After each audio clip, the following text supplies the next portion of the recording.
తండ్రి కొడుకులకు మనకు చూస్తేనే వాళ్ళ ఒంటి మీద పాములు జర్రులు వారికినట్టు పాయింట్ పచ్చిగా అయినట్టు ఉన్నది. అందుకే వాళ్ళు ఎవరితోనైనా కలుస్తారు. నిన్న కూడా కేటీఆర్ అంటున్నాడు, మాకు 12 సీట్లు ఎరిమే ఏడాదిలో ప్రభుత్వం ఎట్లా వస్తుందే? ఎవడు ఈడ అంతా అల్లాటప్పగా కూర్చొని ఉన్నావా మనం ఈడ?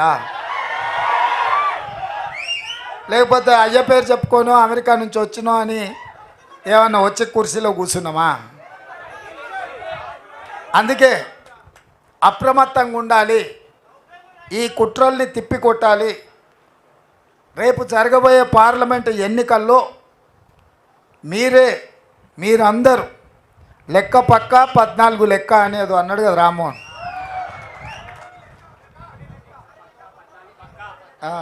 ఏంది లెక్క పక్క 14 పక్క. లేదు రామ్మోహన్ ఇంకా కరెక్టే చెప్తా. ఒకటే లెక్క 14 పక్క అని. ఒకటే లెక్క 14 పక్క.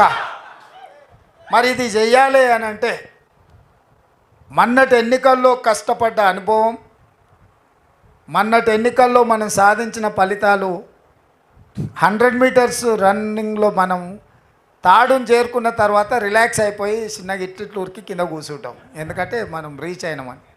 ఇప్పుడు మన సోషల్ మీడియా వారియర్స్ కూడా సేద తీరుతున్నారు చెట్ల కింద కూర్చొని, ఇంకా గెలిచినాం కదా అని. అందుకే ఇప్పుడు మళ్ళీ లేచి అందరి సెలవులు క్యాన్సిల్ అయిపోయినాయి. సైనికులకు యుద్ధ వాతావరణం, యుద్ధ మేఘాలు కమ్ముకున్నప్పుడు సైనికులకు అందరికీ సెలవులు రద్దు చేసి అందరినీ సరిహద్దులకు రమ్మంటారు, అవునా? మీకు కూడా అందరికీ సెలవులు రద్దు అయిపోయినాయి. ఇక అందరు మీరు వచ్చి డ్యూటీ ఎక్కాల్సిందే. ఎక్కడోళ్ళక్కడ ఎక్కడికక్కడ అప్రమత్తంగా భవిష్యత్ కార్యాచరణ తీసుకొని ముందుకు వెళ్ళాలి. ఈ ఎన్నికలు అత్యంత కీలకము. ఈ ఎన్నికల 14 సీట్లు నెగ్గడంతో రాహుల్ గాంధీ ప్రధానమంత్రి కావడమో కాంగ్రెస్ అధికారంలోకి రావడమో కాదు, 75 ఏళ్ళలో 50 ఏళ్ళ పైన మనమే అధికారం ఉన్నాం. రాహుల్ గాంధీ గారు ముత్తాత, నాయనమ్మ, నాయన అందరు ప్రధానమంత్రి పదవులు చూసారు. స్వతంత్రం వచ్చినప్పటి నుంచి సొంత ఇల్లు లేకుంటే ప్రభుత్వ బంగళాలనే ప్రధానమంత్రులుగానే వాళ్ళు ఉన్నారు. వాళ్ళకి పదవి కొత్త కాదు.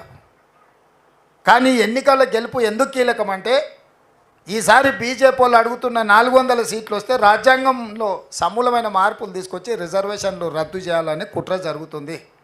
వాళ్ళు గతంలో 3 తలాక్ కావచ్చు, సిటిజన్ అమెండ్మెంట్ యాక్ట్ కావచ్చు, యూనిఫామ్ సివిల్ కోడ్ కావచ్చు, 370 ఆర్టికల్ కావచ్చు, నోట్ల రద్దు కావచ్చు, జిఎస్టీ కావచ్చు, రైతు వ్యతిరేక నల్ల చట్టాలు కావచ్చు, ఇట్లా ప్రతిదీ ప్రతిపక్షాలన్నీ వ్యతిరేకిస్తున్నా సింపుల్ మెజారిటీతోని పాస్ చేయొచ్చు కాబట్టి వాటి అన్నిటిని పాస్ చేసుకొని చట్టాలను అన్నిటిని కూడా వాళ్ళు ఇష్టారాజ్యంగా మార్పులు చేశారు. ఇప్పుడు రాజ్యాంగ సవరణ రిజర్వేషన్లు తీసేయాలి అని అంటే 2/3 మెజారిటీ కావాలి. 2/3 మెజారిటీ అంటే దగ్గర 400 అనుకోండిగా. అందుకే ఇవాళ 400 సీట్లు అడుగుతున్నారు. ఇస్ బార్ 400 పార్ అని ఎందుకంటారంటే వాళ్ళు రాజ్యాంగాన్ని సమూలమైన మార్పులు చేసి టోటల్గా ఎస్సీ ఎస్టీ ఓబీసీ రిజర్వేషన్లు రద్దు చేయాలని కంకణం కట్టుకున్నారు.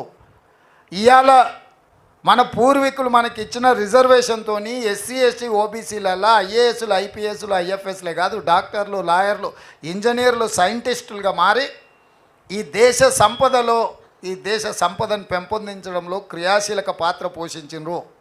ఇలా కార్పొరేట్ కంపెనీల కుట్రలో భాగంగా రిజర్వేషన్లు రద్దు చేస్తే పబ్లిక్ సెక్టర్ యూనిట్స్ అంటే రైల్వేస్ కావచ్చు, ఎయిర్లైన్స్ కావచ్చు, ఎల్ఐసి కావచ్చు, బిహెచ్ఎల్ కావచ్చు, ఐడిపిఎల్ కావచ్చు, లేకపోతే ఆర్డినెన్స్ కావచ్చు, డిఫెన్స్ ఫ్యాక్టరీలు కావచ్చు, ఈసీఐఎల్ కావచ్చు, ఈ సంస్థలన్నిటిని కూడా అదానీ అంబానీలకు పల్లి బఠానీల కింద అమ్మాలనే పెద్ద కుట్ర జరుగుతుంది. ఇప్పటికే చాలా వరకు అమ్మేసాడు. 60 లక్షల కోట్ల ఆస్తులను 6 లక్షల కోట్ల రూపాయలకు అమ్మేసిండు నరేంద్ర మోడీ 10 ఏళ్ళ ప్రధానమంత్రి అయిన తర్వాత. ఇంకొక అంశం, 14 మంది ప్రధానమంత్రులు 1947 నుంచి 2014 వరకు 67 ఏళ్ళల్లో వాళ్ళు చేసిన అప్పు 55 లక్షల కోట్లు మాత్రమే. 2014 నుంచి 2024 10 నరేంద్ర మోడీ చేసినప్పు 113 లక్షల కోట్లు. అంటే 67 ఏళ్ళు 14 మంది ప్రధానమంత్రులు చేసిన దానికంటే డబల్ అప్పులు చేసిండు నరేంద్ర మోడీ.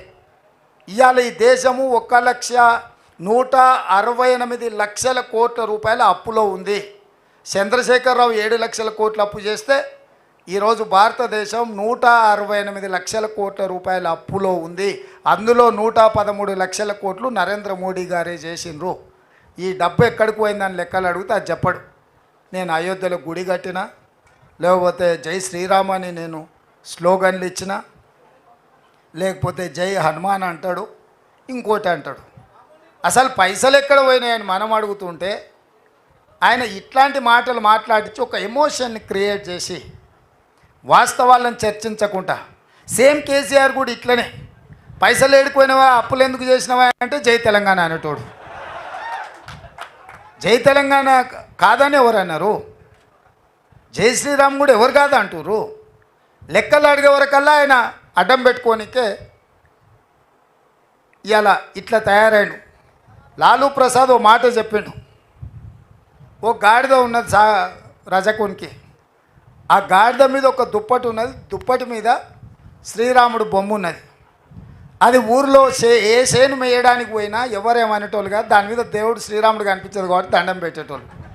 గాడిద అనుకున్నది, అప్ప ఈ ఊర్లో అందరు నన్ను చూస్తే భయపడుతున్నారు, నేనంటే భక్తి అందరు దండం పెడుతున్నారు అనుకున్నాను.